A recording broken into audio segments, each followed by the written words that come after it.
ঘনিয়ে আসছে বাংলাদেশের নির্বাচন। ঠিক এই সময়েই প্রতিবেশী ভারতের সংবাদ মাধ্যমগুলোতে উন্মাদনার মাত্রা যেন ক্রমাগত বাড়ছে। বিশেষ করে বাংলাদেশ ও জামায়াতে ইসলামীকে নিয়ে তারা যে অপপ্রচার চালাচ্ছে তা সাংবাদিকতার সমস্ত সীমা ছাড়িয়ে গেছে। আনন্দবাজার থেকে ফার্স্ট পোস্ট, রিপাবলিক বাংলা থেকে ইন্ডিয়ান এক্সপ্রেস, সবার লক্ষ্য যেন একটাই, জামায়াতে ইসলামকে দানব হিসেবে বিশ্বের সামনে তুলে ধরা। কিন্তু কেন এই মরিয়া চেষ্টা? সত্যিকার খবরের বালাই এখানে নেই বললেই চলে। পুরোটার পেছনে লুকিয়ে আছে দিল্লির গভীর কোনো রাজনৈতিক এজেন্ডা। ভারতীয় মিডিয়ার ভাষ্য হল, জামায়াতের উত্থান মানেই নাকি দক্ষিণ এশিয়ার নিরাপত্তা ঝুঁকি। ফার্স্ট পোস্টের পালকি শর্মার মতো সাংবাদিকরা বোঝাতে চাচ্ছেন, বাংলাদেশে এখন অবাধ নির্বাচনের পরিবেশ নেই, অথচ বাস্তবতা হল ১৭ বছর পর বাংলাদেশে প্রথমবারের মতো অবাধ নির্বাচনের পরিবেশ তৈরি হয়েছে। ২৪-এর গণঅভ্যুত্থানের পর বাংলাদেশের বিশ্ববিদ্যালয়গুলোতে ছাত্র সংসদে ইসলামী ছাত্র শিবির ভূমিধস জয় পেয়েছে।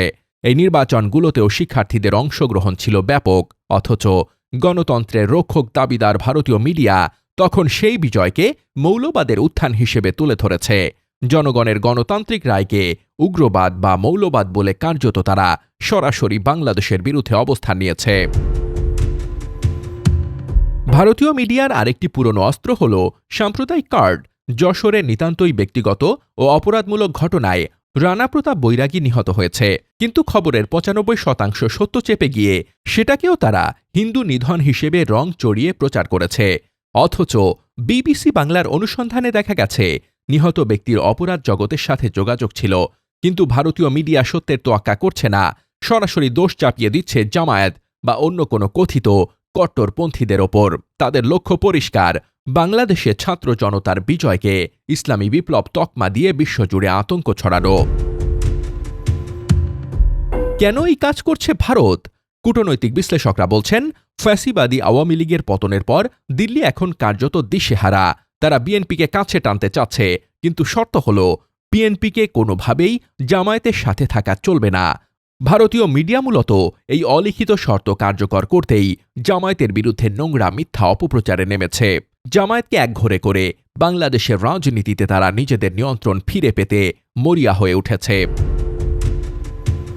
অথচ আল জাজিরার মতো আন্তর্জাতিক গণমাধ্যমগুলো বলছে ভিন্ন কথা। আল জাজিরা বলছে, গত ১৫ বছরের ফ্যাসিবাদী দমনপীড়নের কারণেই মূলত জামায়াতের প্রতি জনগণের সহানুভূতি বেড়েছে। আন্তর্জাতিক মিডিয়াগুলো যখন গণতান্ত্রিক ও গ্রহণযোগ্য নির্বাচনের কথা বলছে, ভারতীয় মিডিয়া তখন খেয়ে না খেয়ে জামায়াতকে নিয়ে বিতর্ক সৃষ্টির চক্রান্ত করে যাচ্ছে।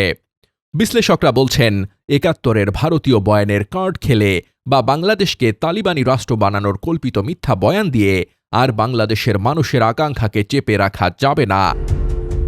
ভারতীয় গণমাধ্যমগুলোর এই বাংলাদেশ বিরোধী অবস্থান দুই দেশের সাধারণ মানুষের দূরত্বই শুধু বাড়াচ্ছে। দিল্লির সাথের রাজনৈতিক ছক তৈরি করতে গিয়ে তারা বাংলাদেশের সার্বভৌমত্ব আর জনমতকে নিত্যদিন অপমান করে যাচ্ছে।